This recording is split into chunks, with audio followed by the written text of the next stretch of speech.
Welcome to my topic on teenage exhilarating or exhilarating time.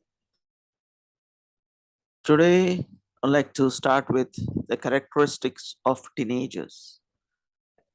Between the ages of 13 and 19 years old, and also with academic status being from 8th grade up till the second year of college.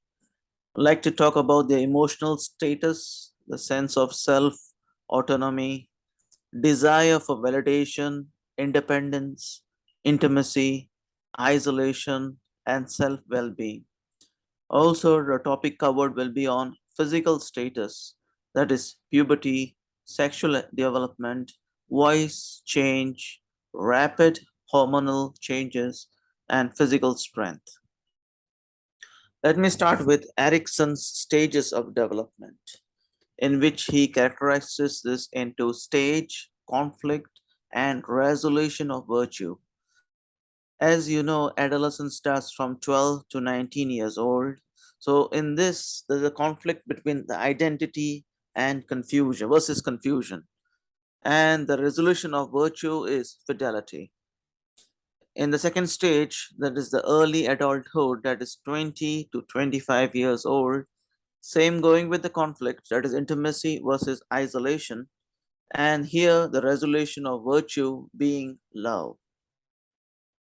Let us go to the next point, that is the identity. Identity is very crucial for any teenager. It is a sense of self and personal identity through an intense exploration of personal values, beliefs, and goals. Identity plays a very important role in the stages of development. Role next is role confusion, involves the individual not being sure about themselves or their place in society.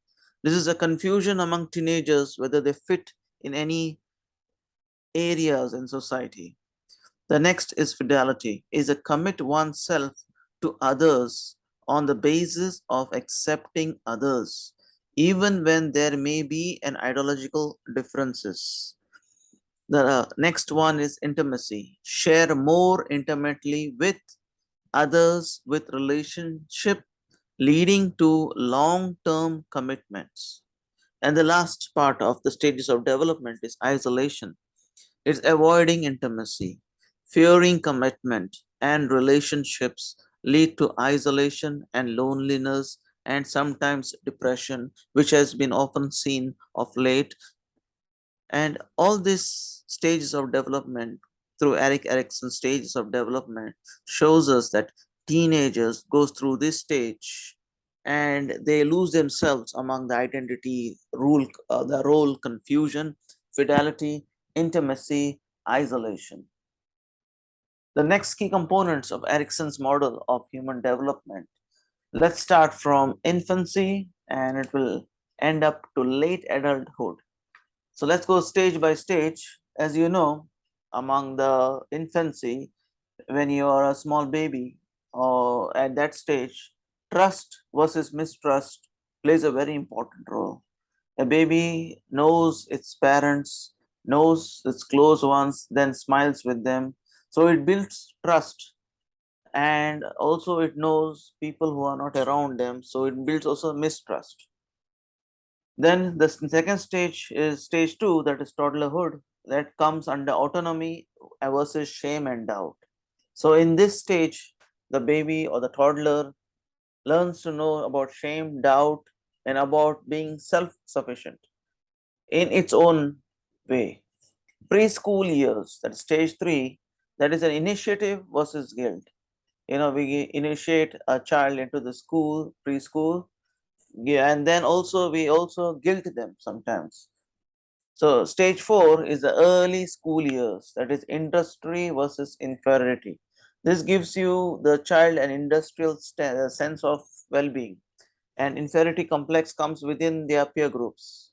The next one is stage four, that is adolescence, identity versus role confusion. That is what kind of role your child takes up in stage 5 will build up the identity. The next stage 6 is in adulthood, intimacy versus isolation. In this stage 6, a child may remain aloof, or it may go intimate, means it may have more friends, more relationships with friends, and mingle in the society. The next one is middlehood, adulthood, that is generativity or stagnation.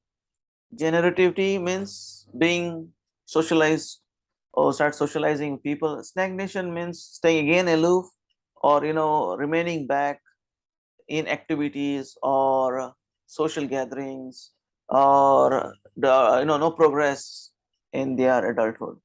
The late adulthood comes with integrity versus despair.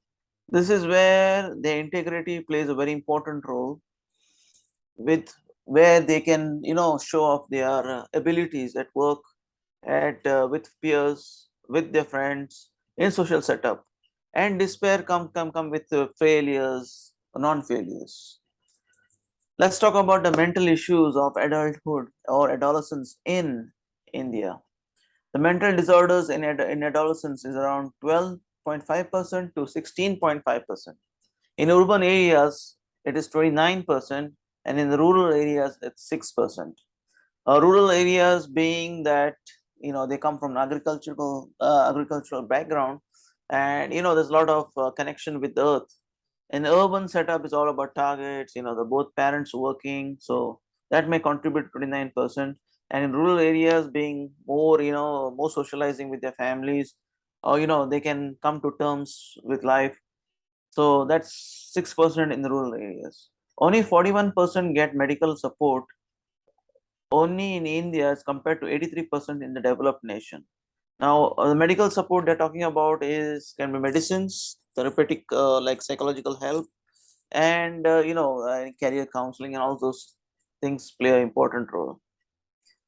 As per UNICEF and Gallup study, around 20,000 children and adults in 21 countries between the age of 15 to 24, this is what they have come up with. That is, 1 to 7 are depressed and lack interest.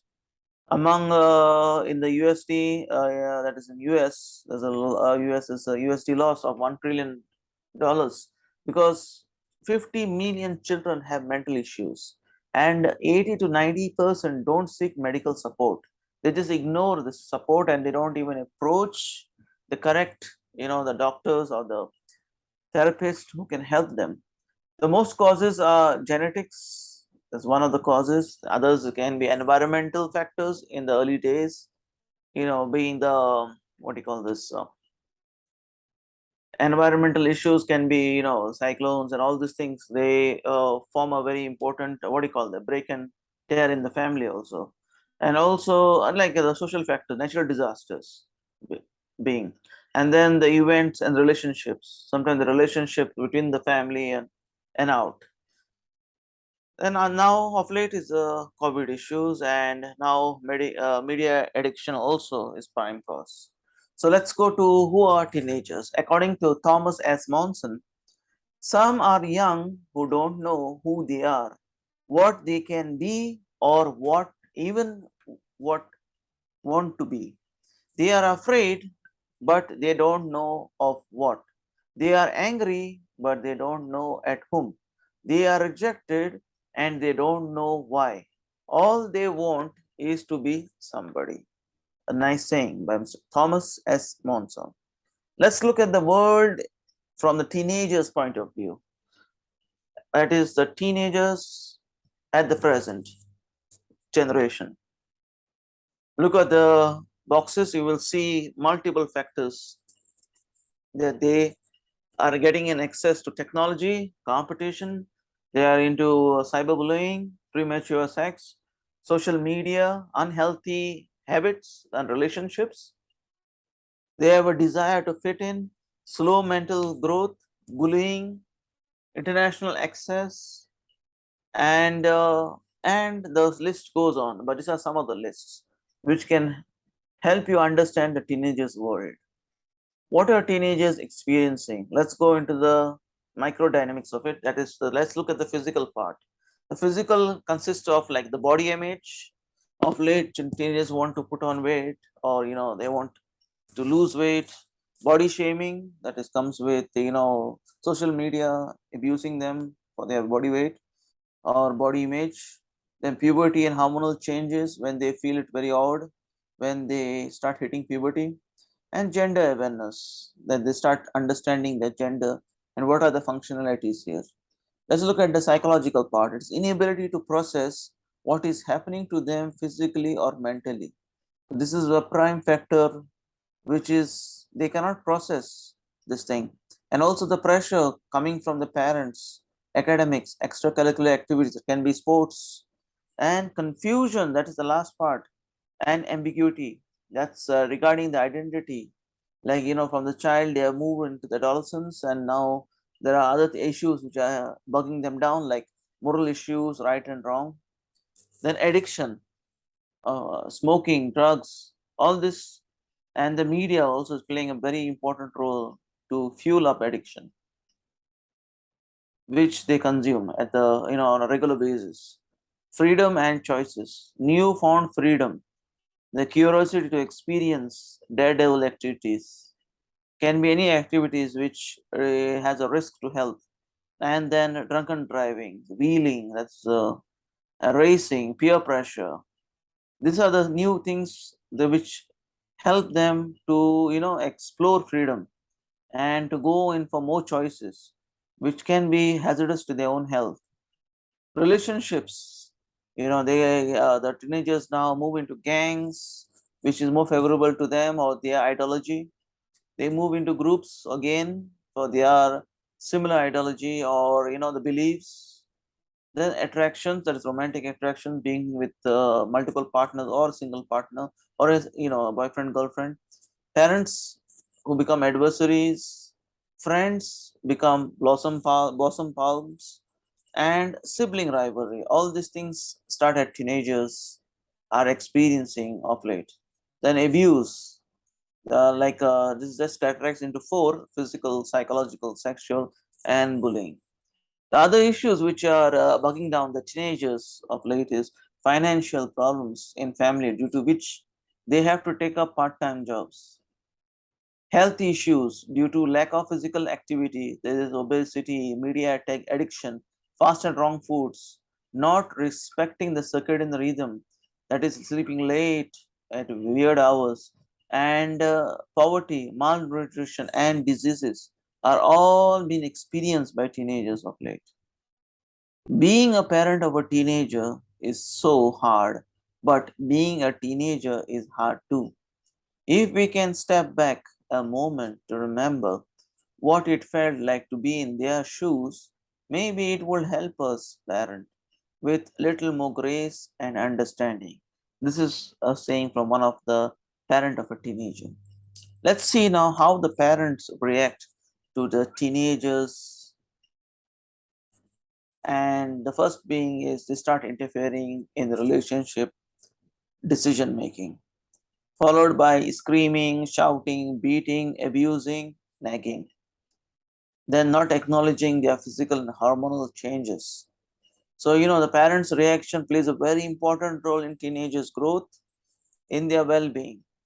The other points are loading financial parent relationship problems on them, doubting, cross checking, spying are the other main factors. Let's now the teenagers' response to the parents' behavior.